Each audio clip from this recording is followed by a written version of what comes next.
Each month on this series, we will take a look at some of my recent projects and share what I've learned along the way. Sharing is caring. Wow, that's cheesy. So if that sounds like your cup of tea, stick around. Do you ever feel like you're drowning in your own creative ideas? Like every creative project is screaming to be brought to life? Kind of thrilling, but overwhelming. Maybe you wonder, is this genius burning in me, ADHD, or just creative indigestion?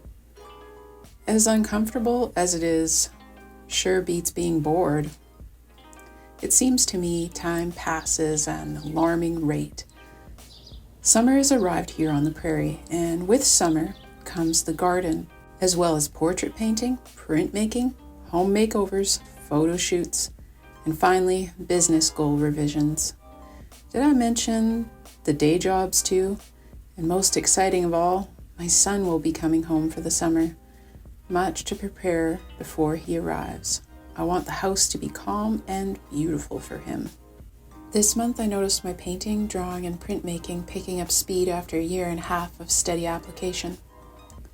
Still, the values and many other areas of my work need improvement. I know that the more I can create, the more I'll learn. Here are some of the projects I've had on the easel this month. Some are completed and others are in progress. Additionally, other business endeavors are beginning to bear fruit. All of the effort on social media is paying off. I'm beginning to grow a brand, I believe. As people I meet in real life say, "Hey, you're the artist, right?"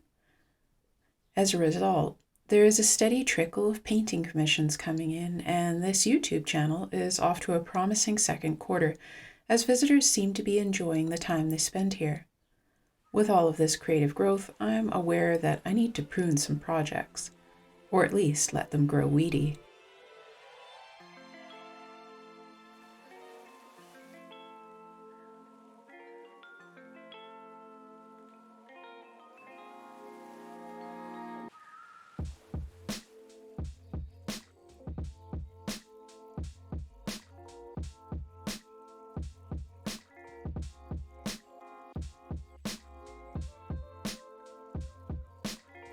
I wish to cut back on X and TikTok. I had leaned pretty hard into X for a little while, and I had not done my research. I don't understand how X works. I think I'll just post there when I feel like it. TikTok, on the other hand, I had recycled my material from Instagram and Facebook and shared it there. Sometimes a video would get thousands of views and a lot of interaction. Other times it would get a dozen. Next, I wish to broaden my postings.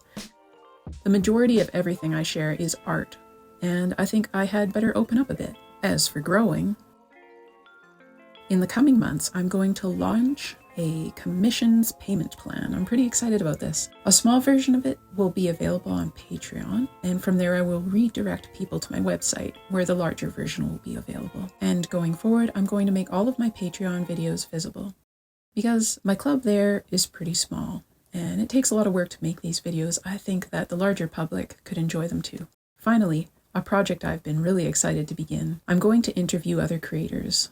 We will talk shop, take a look in their studios, discuss the ups and downs of art from various points of view in various disciplines. When I look back at these two lists, I see very little actual pruning and mostly just adding. Needs work. Overwhelm aside though, I remember the goal I am aiming at. By the end of the year, I want to get at least a few inquiries from legitimate strangers. Legitimate, not NFT scams. In the back of my mind, I'm aware that my family and friends at some point will have all of the artwork from me that they could possibly need. Some of you will already have a dozen pieces or more. And hey, that's what I'm here to do, fill your lives with beautiful artwork. However, I don't want to drown you in it. Those first few inquiries from strangers to me will be a sign that this could really work full time. And that is why this year's goal is to develop a client list with strangers, aka friends I haven't met yet. Aside from this, I aim to develop a whole new set of skills that I didn't have this time last year. Skills in drawing, painting, writing, filmmaking, editing. Did I already say editing? marketing, branding, and sales. Granted, some of this sounds pretty nerdy and boring. However, I love all of them, and I wish to improve in every area so that I can help other creators with their businesses someday. I firmly believe that this will become possible in time as a direct result of growing my own business. At the end of the day, what I'm doing isn't groundbreaking, and in the big picture, isn't going to change the world. I remind myself of this whenever I begin to lose sleep at this early stage of growing a business. I am, after all, a lady in her 40s with an iPhone, some life experience, and a knack for making stuff. I know that with these few tools, I can begin running experiments, making mistakes, and growing a business along the way. As overwhelming as it will be to grow a career while working a day job, it is exciting. I'm surprised that it leaves me energized as often as it leaves me utterly exhausted. The exhaustion is full of mystery. I don't know whether all of this hard work is going to pay off for my family or not.